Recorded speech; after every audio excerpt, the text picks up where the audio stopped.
Kasi nga, nag-escalate na ito. Alam niyo yung kinakatakutan natin, yung talagang magbanggahan. And you were there, you experienced that. Very close, no? Halos tayo ang umiiwas. Vendor na. Yes, we stop our ships, no? Because they keep on conducting this very dangerous maneuvers. Imagine crossing the path of a vessel that's moving forward. That's very dangerous. Dapat hindi ginagawa yun. Thank you, ma'am. Dapat hindi ginagawa yung mga tactical gano'n. In fact, bawal na bawal nga yun eh. Bawal na bawal yun sa maritime rules, no? Na ikakat mo yung path ng isang barko. So, that's why we're worried na baka mag-escalate pa ito. Sana hindi na. Sana hindi na. If we, sabi nila, they practice restraint, hindi totoo yun. Tayo ang nagpa-practice ng restraint. No? Kasi ang utos natin sa ating mga sailors, let's practice maximum tolerance. No? Iwas-iwas na lang tayo, iwas-iwas para hindi bumangga. Eh, yung nangyari nung Sunday, tayo ang binangga. Binangga tayo sa likod. No? Kaya yung likod yung tama natin. At yung Coast Guard rin natin, yung rear portion, ang tinamaan din. For elaboration lang, sinabi niyo po kanina that the President ordered the investigation with purposes of maybe filing in maritime organizations. Can we have more details about it during the meeting? All of the meeting. About more than an hour. The meeting was over an hour. But the President gave that specific instruction to the Coast Guard, to the new commandant of the Coast Guard, si Admiral Gaban. No? That's his first task. To file, no? To investigate, come up with a report, so that this could be used as a basis. Timeline. Come up with a report. He said 1 week. Oh. How long can you do that? He said 1 week. So this can be used as a basis for our filing of a protest before international maritime regulatory bodies. We have the resources, we have the manpower and the skills. And I'm quite hopeful that we also now have the political will to push this through. And in the LEDAC, Mr. Chairman, we discussed this with the President, and he's really very keen on coming up with our own defense industry. With the budget season upon us, we're going to have to once again address the still glaring gaps in the modernization of our armed forces. We are, of course, committed to increasing the budget of the AFP. We also have to look ahead, way ahead, beyond their needs over the next year, the future, and into the future of our overall defense strategy. That is why this is why PDIDA should come in, and it's a vital move towards a truly self-reliant defense program. And to be honest, Mr. President, and to look at different countries, the United States, in my personal experience, when the United States needed a sidearm, and the Beretta 92 had won that bid, they required Beretta to set up offices in Atlanta, Georgia, where they built the facilities there to supply their military with the sidearms. They did the same for SIG. When SIG won after the Beretta was terminated, the contract, it was SIG Sauer. SIG Sauer, coming from Europe, had to build their plants within the United States to supply their troops with these pistols. So before I end, Mr. Chairman, I would like to mention also the National Defense Act, which is in the agenda as well. This bill is complementary to PDIDA and to the AFP modernization program. Thus, it is imperative that we pass these bills as well. As a matter of fact, I want to thank the President for discussing the Procurement Act, amendments to the Procurement Act.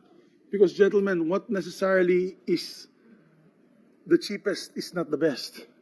We all know that, especially for defense. You may get Mickey Mouse planes. We're going to see them crash day in and day out. So not necessarily that the cheapest is the best. And also, we must give priority to those who build their armaments. Apples to apples, Mr. Chairman.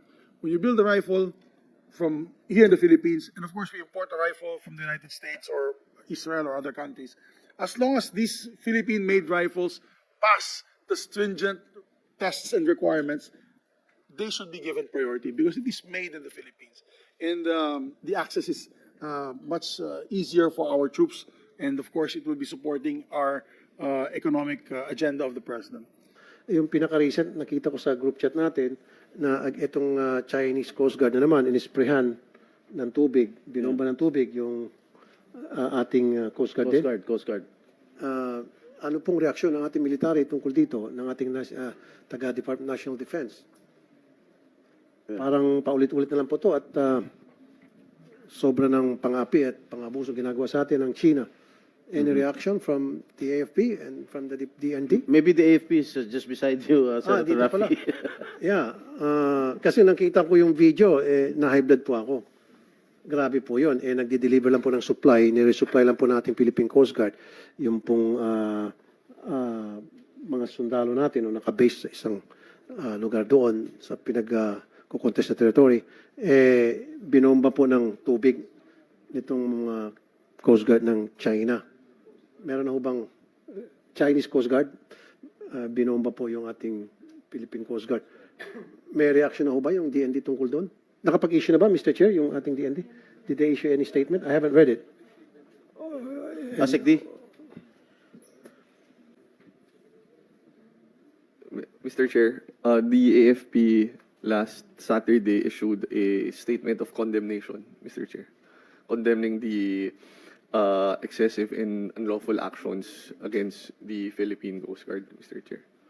The DND shares the same position, Mr. Chair. Hanggang condemnation na lang tayo, Senator. Oo nga. Wala tayong kakayahan kasing lumaban.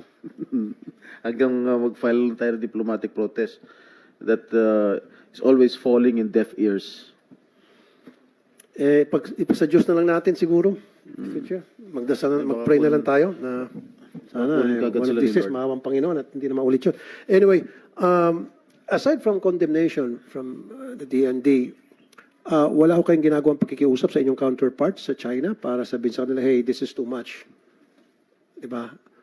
Or siguro next time, I don't know, ayoko lang magkaroon tayo ng confrontation between China and the Philippines, Philippine military and the Chinese military. Alam ko naman parang elepante at langgam lang tayo, elepante sila. Pero is it possible na kapag nag-resupply yung ating Philippine Coast Guard ng mga pagkain sa mga katropa natin, escortan po ng ating Philippine Navy? Would that help? Para maging kahit pa paano mapigilan itong Philippine Coast Guard na apihin yung itong Chinese Coast Guard apihin yung ating Philippine Coast Guard. Kung meron silang escort na taga-Philippine Navy. Your Honor, your Chair, actually every time we make the RORE or the resupply to our troops in Ayungin, the boats, the civilian boats we use are escorted by the Coast Guard and then the Philippine Navy. Every time we do that. So yung nangyaring pong yun, meron po, Meron po. meron pong escort po yung Philippine Coast Guard. Yes. Escort na po yun. Tapos kaya, Escort. oh, Yes, sir. And aside from that, aside from the strong condemnation, actually the counterpart, our DAFA in China is also sending aggressive message against the people in China of the illegal actions of the Chinese Coast Guard. Sa level po nila, meron tayong very strong statements against the illegal act of the Chinese Coast Guards. And aside from that, the diplomatic protest is always being carried out by, of course, DFA, fully supported by the Department of Defense. I'm sure kayo po ay nakikipag-usap na sa inyong counterpart sa Chinese government. Ano usually po ang binibigyan nilang reason kung bakit nila nagawa yun, nagawa ng kanilang mga tauhan yun? Actually po, sir, it is the Department of Foreign Affairs doing the dialogue with the Chinese. Okay. Do you have any representative from the Department of Foreign Affairs? Yes. You may answer the question of Senator Rafi. Good morning, Mr. Chair. Good morning, Senators. Gusto ko lang pong ipaalam na yung Department of Foreign Affairs po, kasama ng National Task Force on the West Philippine Sea. Meron ho tayong interagency task force. Meron hong importanteng press briefing na igaganap today, this afternoon. At yung ating National Security Advisor ho na siyang chair ay magbibigay ho ng statement to clarify ano ho yung nangyari at kung ano ho yung ating ginagawa ngayon. So I would not like ho to preempt what the National Security Advisor will be saying this afternoon, but we would just like to reassure ho the body that sa DFA and the other members of the National Task Force are fully aware of the reports and the circumstances that have happened. And we share the concerns of our armed forces of the Philippines and the PCG, who were directly affected by the incident. And we also, more importantly, the service personnel affected.